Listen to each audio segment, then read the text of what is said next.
London's Big Ben sounds 9:45 a.m., and now it will be silent all day.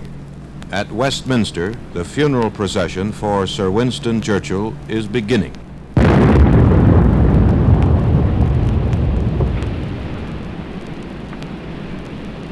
Gun carriage will advance. Slow march!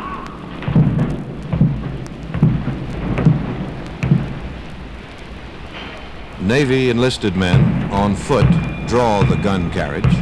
On it, the coffin covered by a flag, and on a black velvet cushion, the Order of the Garter.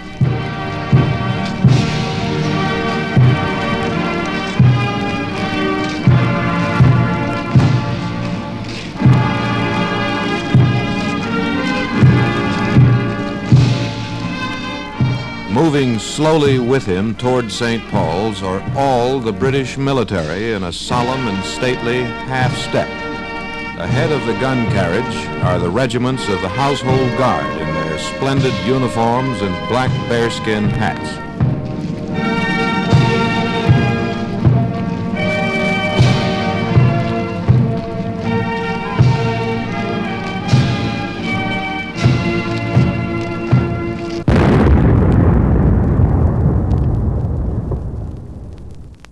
Nothing to offer but blood, toil, tears, and sweat.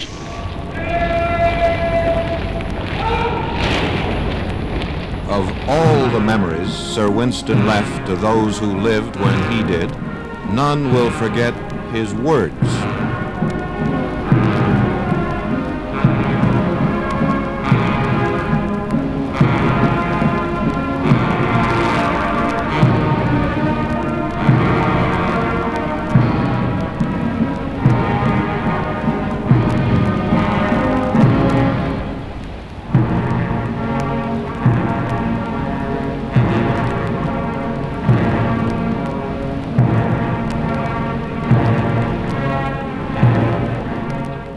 Let us therefore brace ourselves to our duty, and so bear ourselves that if the British Empire and its commonwealths last for 1,000 years, men will still say, this was their finest hour.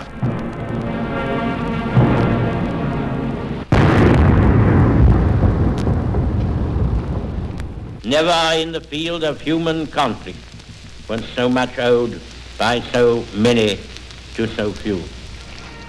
Walking uphill to St. Paul's are the men he referred to, the RAF pilots of the Battle of Britain, who in small and flimsy airplanes in the skies over Britain, vastly outnumbered, drove away the enemy. Now they are marching together, but their unit is small. There were not many left. Now the gun carriage is climbing Ludgate Hill. As it passes, the military guards lining the street bow their heads. Immediately behind, in small town coaches drawn by matched pairs, the women of the Churchill family, Lady Churchill, heavily veiled. As is customary, the women ride and the men walk.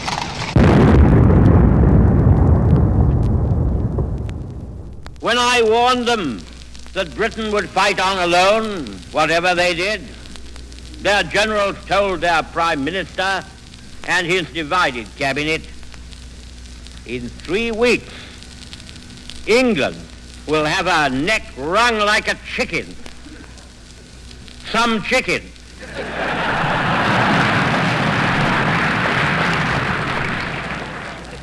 Some neck.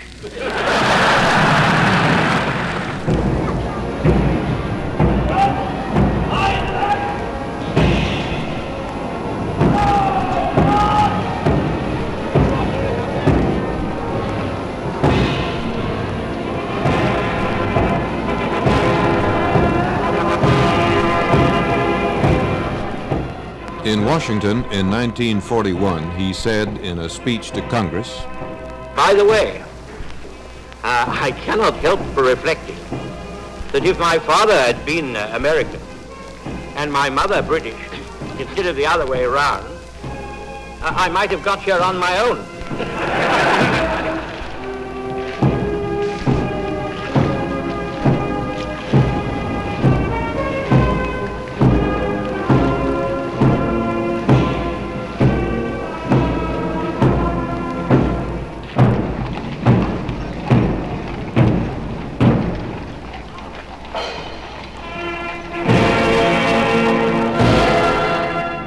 At the top of the hill, at St. Paul's, the Grenadier Guardsmen, every one over 6 feet 2, carry the coffin inside.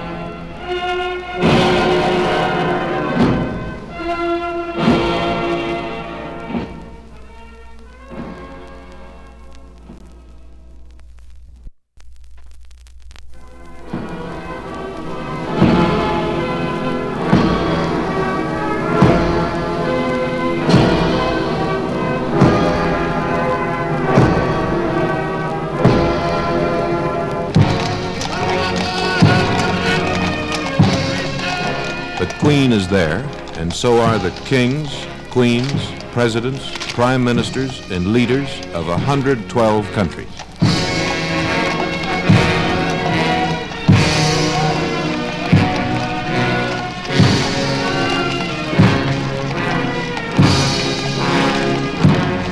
Sir Winston helped arrange his own funeral under a plan with the code name Operation Hope Not. One hymn, he asked, was his favorite, the Battle Hymn of the Republic.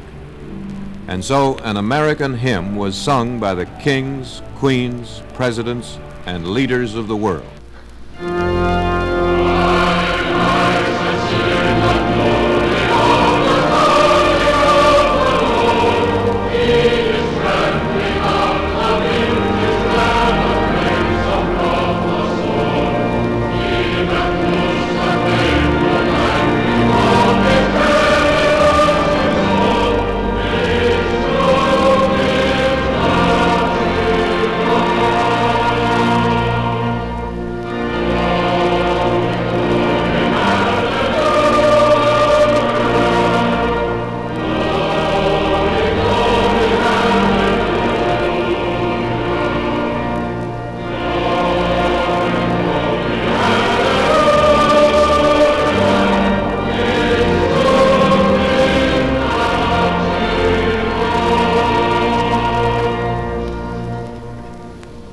Now this I say, brethren, that flesh and blood cannot inherit the kingdom of God, neither doth corruption inherit incorruption.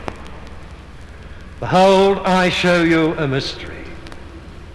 We shall not all sleep, but we shall all be changed in a moment, in the twinkling of an eye, at the last trump. For the trumpet shall sound, and the dead shall be raised incorruptible, and we shall be changed.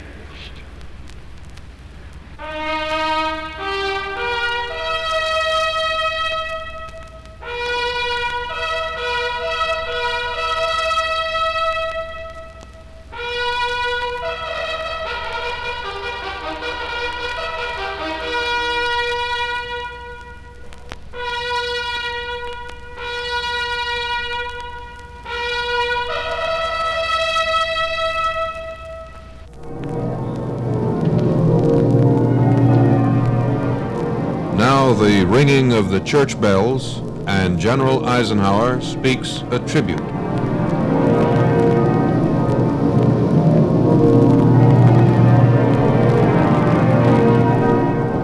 In the coming years, many, in countless words, will strive to interpret the motives, describe the accomplishments, and extol the virtues of Winston Churchill, soldier, statesman, and citizen, that two great countries were proud to claim as their own.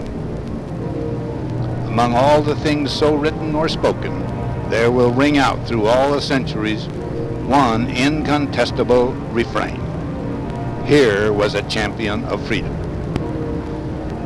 May God grant that we, and the generations who will remember him, heed the lessons he taught us in his deeds, in his words, in his life. May we carry on his work until no nation lies in captivity. No man is denied opportunity for fulfillment. And now to you, Sir Winston, my old friend, farewell.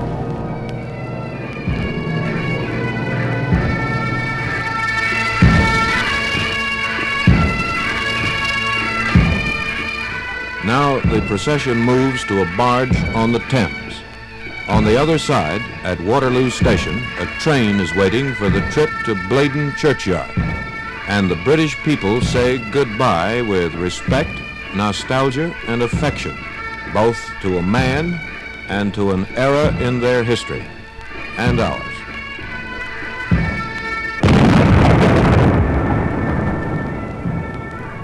Do not let us speak of darker days. Let us speak rather of sterner days. These are not dark days. These are great days. The greatest our country has ever lived. And we must all thank God that we have been allowed, each of us according to our stations, to play a part in making these days memorable in the history of our race.